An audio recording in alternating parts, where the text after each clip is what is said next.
Welcome to TV20 News. We are Cleveland. I'm Leah Haslage.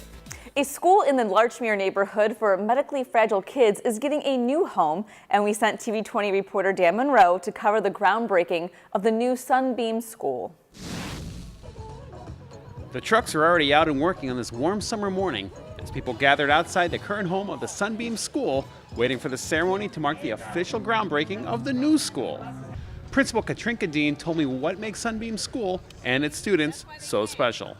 All the children that go here have the privilege of working together and showing empathy and compassion for each other. Our special education as well as our regular education children work here together in meeting the challenges that our teachers bring forth and are engaged in very exciting educational experiences. Cleveland Metropolitan School District CEO Eric Gordon says that at 96 years old, the best days of the old Sunbeam School are behind them, and it's time to start fresh with a new school that can meet the ever-changing needs of its students. Sunbeam's of particular importance not only to the Larchmere community but to the entire city, because it not only serves neighborhood kids but also our medically fragile students. And so we have a lot of specialized services in an antiquated school building. This new school building will be a 21st century specialized service serving multiple medically fragile kids and neighborhood kids together. Speaking at the groundbreaking ceremony, Cleveland Mayor Frank Jackson said Sunbeam School is an example of how anyone, regardless of what challenges they may face, can receive a quality education. This school is really a school that talks about how we believe in educating all of our children, and educating our children in a way that everyone has an opportunity to be successful in life. So again, congratulations and thanks to everybody who made this possible. Because this is an active construction site, the groundbreaking had to be simulated. Afterwards, a new sign was unveiled with a rendering of what the new Sunbeam School will look like. Kindergarten teacher April Nagorski says that even though there is construction going on, come the first day of school, it will be business as usual. It has to be business as normal. There's no other way to do it. Because it's about teaching and learning. It's always going to be about teaching and learning and supporting our students so that they can make the achievements that they come here to make, that their parents expect us to deliver for them. At the site of the new Sunbeam Elementary School, for TV20, I'm Dan Monroe. A new street surfacing project is underway in the city of Cleveland over on Raymond Street off East 93rd. Cleveland Mayor Frank Jackson says this project is part of the city's residential road resurfacing plan. This area is an area where you can see is a heavy residential area, and we are doing residential resurfacing. This street, Raymond, will cost about $140,000 to resurface. It's part of our $12 million resurfacing program for residential streets in the neighborhoods of the city of Cleveland. And we'll be doing this year over 80 streets throughout the city of Cleveland in every neighborhood. Ward 6 Councilman Blaine Griffin says it's because of the passage of Issue 32 that the residents of Raymond Street are getting this much-needed road repair. Ward 6 has $1.5 million worth of resurfacing dollars going on throughout the ward. And I'm happiest for the residents of Raymond. Because of the passage of Issue 32, we're able to do work on streets like this in distressed neighborhoods. And what I was excited about is as we walked through the neighborhoods, a lot of the people on Raymond said it's been a long time since they had their streets repaved. As the asphalt trucks and dump trucks took over Raymond Street, it caused a bit of an inconvenience, but the residents don't seem to mind. They are happy to be getting a new road. We're just excited about the entire project and glad that money can be reinvested to the neighborhoods. We think that's very important. And we appreciate all the hard work and all the labor that goes into it. You know, Pastor Hill, your father, is a well-known person in this community. He has a church down on Kinsman, and this street is Raymond Avenue with the secondary name of Joe and Sarah Hill Way. That's right. Councilman Zach Reed held an all-important community meeting for the residents of his ward to discuss topics of violence and safety in the community. Councilman Reed gave those in attendance one instruction for the meeting. But tonight I want us to gripe. I want you to complain as hard and as vigorous as you possibly can about the situation of the safety here on the southeast side of the city of Cleveland. Councilman Reed says the number of homicides in Cleveland, and especially in his ward, are staggering. To lead the discussion, Deputy Chief Wayne Drummond, along with district captains, not only spoke with the community members, but more importantly, they listened. Now you got these people that's selling dope and posted up at these stores, 93rd and Mass, right up right here on 131st. Can you get in there? Now if you put some pressure on the owners of the stores, you know, see, they will clean it up. Then you ain't got to go up there. You go do something. You go find something else to do. In the end, Deputy Chief Drummond says the success of the police force in curbing violence in the community can only be aided by the involvement of the community. But it's extremely important to understand that we need you. I mean, I know you've heard it before. We're only as good as you. I mean, it's really just that simple. We need you. We're part of the community. We need your help to help us solve some of these issues, to help us prevent some of the things that are happening in some of our communities and so forth. So we need your help. The Cleveland chapter of the Entrepreneurs Organization, or EO for short, kicked off the start of their calendar year with a party at Club Forward in the East Bank of the Flats. Keith Strauss, chapter president, says the organization is a great way to connect entrepreneurs with their peers throughout the Cleveland area.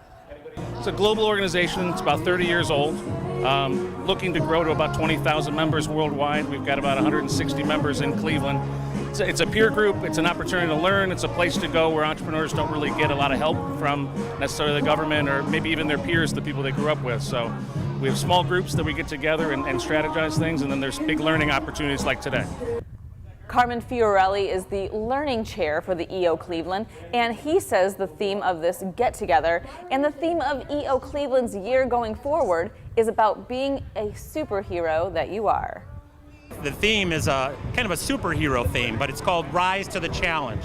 So each and every day as we wake up, we go to work, we do what we're supposed to do, but we evoke the best that we have within us to rise above. And rise into the challenge is what it's about every day. And anything you do, if you want to succeed, you want to be successful, you want to be a little bit better than the rest and on the cutting edge, then you've really got to put in that extra effort. And everybody here supports that. Cleveland Mayor Frank Jackson stopped by the celebration, giving his own advice to the crowd about dealing with challenges. And that is what helps define your leadership, helps define your organization, because your organization will have a personality and have a character, and how it responds to challenges or how it gets ahead of challenges to minimize them. That is what's important. For more information on the Cleveland chapter of the Entrepreneurs Organization, visit their website at eonetwork.org/Cleveland. Development and improvements around the city are very important to the quality of life for all residents, especially children. The City of Cleveland held a ribbon cutting at Mill Creek Falls Family Park to unveil a new and improved space in the Warner and Turney neighborhood. Here's more on the story with TV20 reporter Christian Patterson. This is, I think, this would be one of our newest parks, because again, it was a tot lot. Well, now it's a park, and I think that's what the goal was, from the beginning, was to make it a park for young people to have a fun and safe place to play.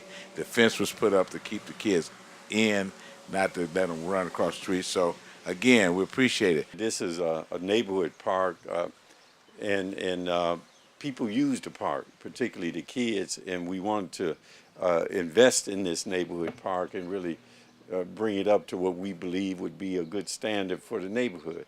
And that's what this investment is about. Mill Creek Falls Family Park and Tot Lot has been in existence since 1959. But for a number of years, the playground equipment hasn't been up to par. Now, thanks to the City of Cleveland, Councilman Zach Reed, Slavic Village Development, and the Hershey Foundation, families in the Warner Turney neighborhood will have a safe and fun place for outdoor activities. Well, for this particular community, parks are absolutely vital in terms of bringing all sorts of different folks together. So for example, Slavic Village as a whole, and certainly the Warner Turney Mill Creek Falls neighborhood, is extremely diverse. But the older residents tend to be white. They're the folks who've been here for decades. Our newer residents tend to be African American, and they've got kids. And so this provides an opportunity for folks of different ages and ethnicities to come together in a safe, fun space where they can have festivals and other activities to help build community. The new park will offer brand new playground equipment, a swing set, rubberized playground surfacing, benches, and trash receptacles. Neighborhood residents couldn't be more satisfied with the outcome. For years, people said we couldn't get nothing, but we did work together, we got it done. Thanks to the councilman, the mayor, right there, and the director, we did a lot of good. Reporting from Mill Creek Falls Family Park, I'm Christian Patterson for TV20. We are Cleveland. Thanks, Christian. When we return, we'll learn how NASA is educating our youth and what location is the latest to get a Cleveland script sign. We'll be right back with more TV20 News. Alvin and the Chipmunks want to remind you, bacteria can hide in food and make you ill. Wow! But you can keep bacteria from ruining your day with 4 simple steps. Clean. I'm waiting for the rinse cycle. Separate. Cook. Fire in the hole! And chill. We chipmunks are notoriously tidy. Check your steps. The road trip to food safety starts at foodsafety.gov.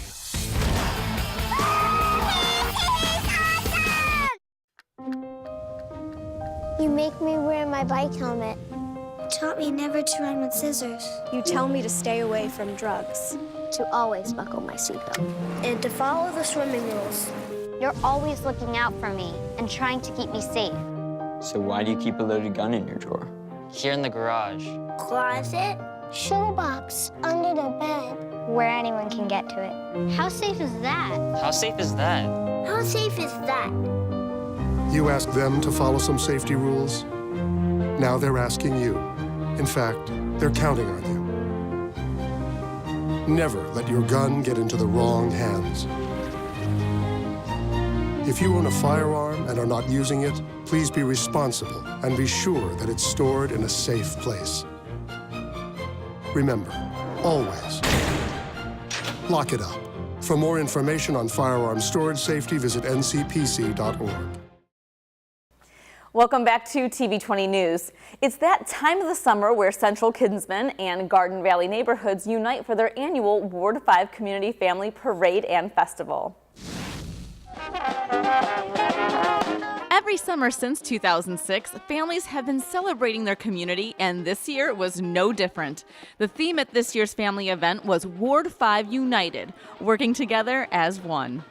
This year's parade began at East 30th Street and Community College Boulevard, then made its way to the festival, which was held at Friendly Inn Settlement House.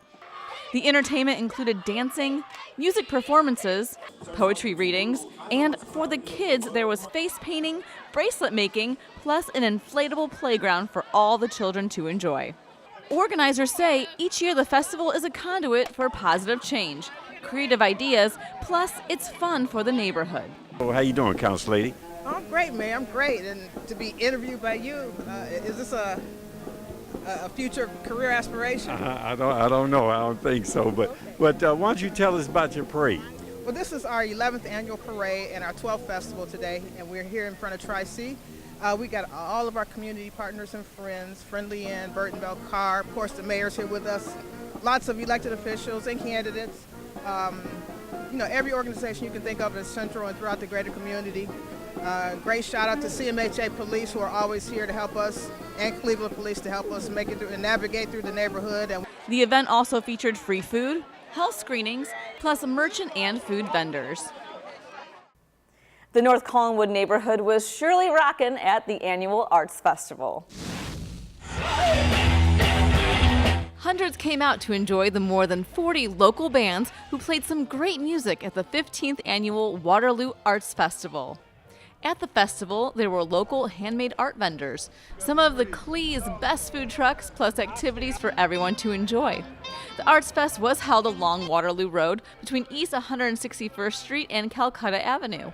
Local city officials say every year the event seems to get bigger and better. We're promoting art, but we're also promoting the real cosmopolitan flair of this community. This is an ethnically and racially diverse community, something we're very proud of, and we're promoting those types of businesses. So just across the street, you'll see a Caribbean restaurant. Up the street, you'll see a Croatian meat market. Up the street, you'll see an African-American dress shop. I mean, this is the neighborhood. It's such a great mix of people and businesses, something we're very proud of, and this festival only promotes that.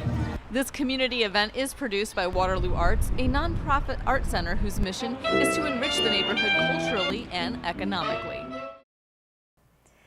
Cleveland has a brand new script sign, and this one is on the city's east side. TV20's Enrique Correa has more. Cleveland's fourth script sign was unveiled at the Euclid Beach Lakefront Park. The city signs are located at Edgewater Park, North Coast Harbor, and one on Abbey Avenue in Tremont. Destination Cleveland, the city's tourism bureau, installed them prior to the 2016 Republican National Convention. City Councilman Mike Polensek and Zach Reed were at the unveiling of the new East Side sign.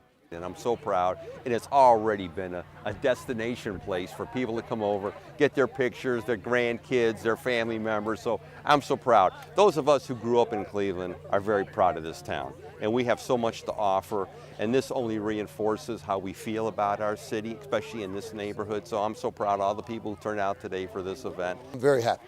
I'm very happy because what it will do now will bring more and more people to this park. And the more people that come into the city of Cleveland, that gives us the opportunity to then get them to not only live in the city of Cleveland, but maybe to set up a business in the city of Cleveland. So the more people see what we're trying to do here in the city of Cleveland, the more opportunities we have to showcase the goodness of the city of Cleveland, the greatness of the city of Cleveland. Destination Cleveland said there will be one more Cleveland script sign, and it will be located at Cleveland Hopkins International Airport. On the east side, Enrique Correa, TV20, We Are Cleveland. Thanks, Enrique. With the direction the world is moving in, STEM education has become increasingly important for our society and especially for our youth. TV20 reporter Christian Patterson visited NASA Glenn Research Center for their 4-H Youth Development Day, which is intended to encourage youth towards a STEM career. A day like today, you've got 100 youth that are able to engage with individuals, ask their questions, and be curious in a place that we don't usually have access to is incredible. Getting kids familiar with STEM at an early age is very important. A lot of times we wait a little bit too late when they're in high school, so as students of younger age, especially middle school, can understand what STEM is, because a lot of students are afraid of it, and we just want to let them know you can have fun with it, you can become involved with it, and these careers are open to you, and that way they're allowed to make some smart decisions before they actually get to high school. The day started off with an educational seminar, followed by a question and answer segment with a few of NASA's scientists and engineers. The kids also took a tour of the facility while participating in various hands-on activities. Here we had like a field trip that I've done so far. It was on the field trip we learned about the Mars rovers and everything, and that was really neat. I loved seeing the tire design, and I thought that was very fascinating, just to see how different it is from our regular rubber tire designs, because as you know, Mars has like the sand and the rocks and everything, so it's very different from what we have there. So, and also that was just very interesting, and also seeing the sand, how like powdery some of the sand was. They were talking about like how some areas, like one of their rovers years ago, Spirit, got like stuck in the sand and can't knock it out because the sand was very soft. I think an event like this is really important because, for instance, today we had all the different career exploration conversations. We had the stations where they can actually do some hands-on activities. They heard from real researchers and individuals who are doing things like computer science or engineering or the development of the tires, for instance, and how all of those different components are really important, and it takes a lot of different types of knowledge and experiences to make something like this happen. Reporting from NASA Glenn Research Center, I'm Christian Patterson for TV20, We Are Cleveland. Thanks, Christian, and thank you for watching TV20 News. We are Cleveland. Up next, we'll have more with Christian Patterson with the Inside Sports Report.